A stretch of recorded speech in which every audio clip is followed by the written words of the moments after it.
Hi everyone, welcome. My name's Tim Burbage. Welcome to Tim Burbage Reads. I know it's been a while, so hello. I'm still alive, just about.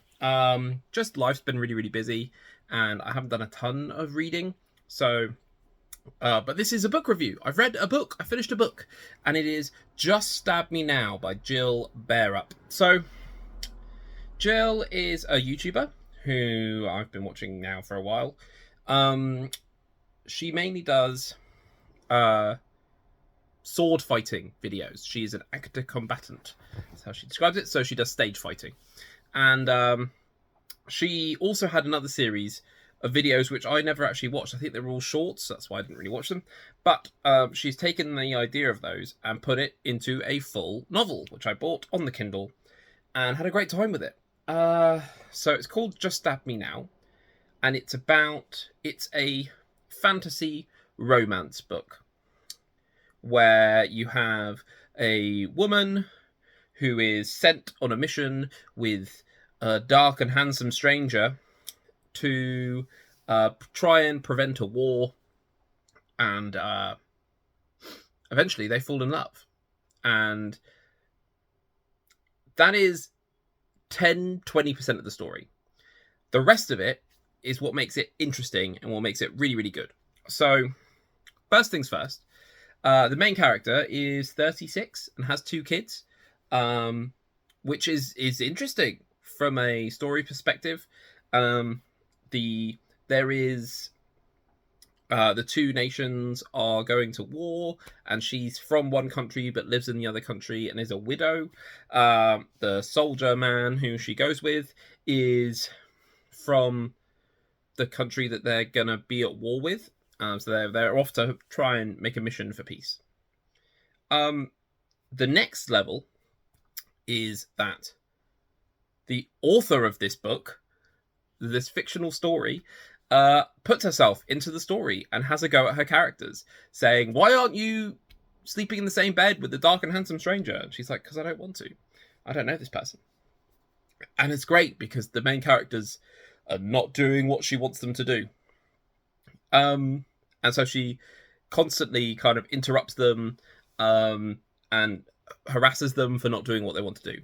And then you get the third kind of aspect of this is we then follow the author, a woman called Caroline, who is she has a day job, and she is a fairly successful kind of indie romance author and is now writing an indie romance fantasy for the first time, and she's going through with her editor trying to fix the issues that her characters are not doing what she wanted them to do, plus there is stuff going on in her personal life. So there are many layers to this, and I think that's where this really shines. It's funny, it's charming, it's witty. I think the plot is pretty good. I think the characters are great. Rosamund as a lead is brilliant. Captain Collins, I think is a very good character, and you see their connection and you see their chemistry, and they avoid the tropes that Caroline, the author, is trying to put them into, which is brilliant. Caroline herself is a great character. Her editor, though minor, is a good character, and I was actually quite invested in Caroline's life outside of the book. And her boss and her job and all that kind of thing. I found that really interesting. So, yeah, it was really good. I love the little jokes where, Captain Collins didn't have a first name for the first 3 chapters of the book because Caroline hadn't thought of one yet. And then he introduces himself. I like how to start with, she's kind of really harassing her main characters.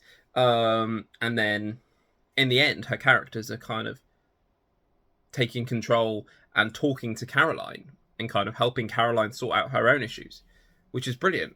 There's a lot of character development here. The plot's pretty good. It's very funny. It's very charming. And I really enjoyed it. I gave it 4 stars. 4 stars is very good. 5 stars would be, one of the best books of the year. I think it's still up there. I just think everything had kind of wrapped up, I think, to a fairly good conclusion. And I was on my Kindle and it was 80% left.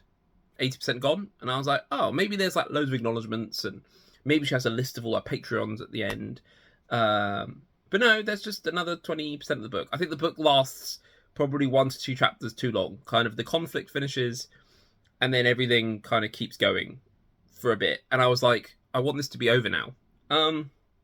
But that's basically it. That, you know, I think the villain of the fantasy story could probably do with a bit more work, but you're following these characters that don't meet them, so why? There's no real way of doing that organically. And I think the strength of this story is the interactions between the characters, both the fictional characters and the author and the editor, what's going on in the real world. So yeah, I thought it was really, really good. I thought it was really, really good, and I really enjoyed it, and I raced through it quite quickly. Very easy to read, very quick, very fun. Yeah, there we go. If you've read it, put your comments down below. And I want to say, well done, Jill. You've gone from YouTuber to author, and I think you've done a very, very good job. So well done. Anyway, get out of my house.